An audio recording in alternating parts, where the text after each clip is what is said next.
Mumbai local, मुंबईची lifeline. आज दिवसाला लाखो प्रवासी मुंबई लोकलने प्रवास करतात. पण तुम्हाला माहिती आहे का, देशातली पहिली पॅसेंजर ट्रेन कुठे धावली?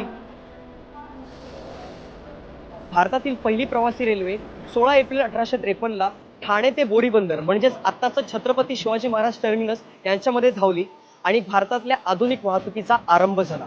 अजून एक इंटरेस्टिंग फॅक्ट असा की हा आशियातला पहिला प्रवासी रेल्वे ट्रॅक होता. या पहिल्या प्रवासात एकूण 3 स्टीम इंजिन होती, सिंध, साहिब आणि सुलतान. 14 डब्यांच्या या ट्रेनमध्ये सुमारे 400 प्रवासी होते आणि 34 किलोमीटरचा हा प्रवास 57 मिनिटात पूर्ण झाला होता.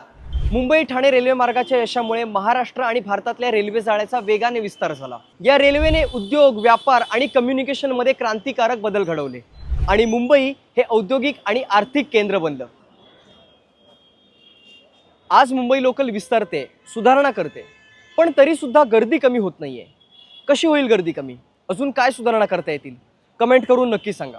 आणि अशाच इन्फॉर्मेटिव्ह व्हिडिओसाठी सबस्क्राईब करा आसोआ, म्हणजेच आपली सोशल वाहिनी.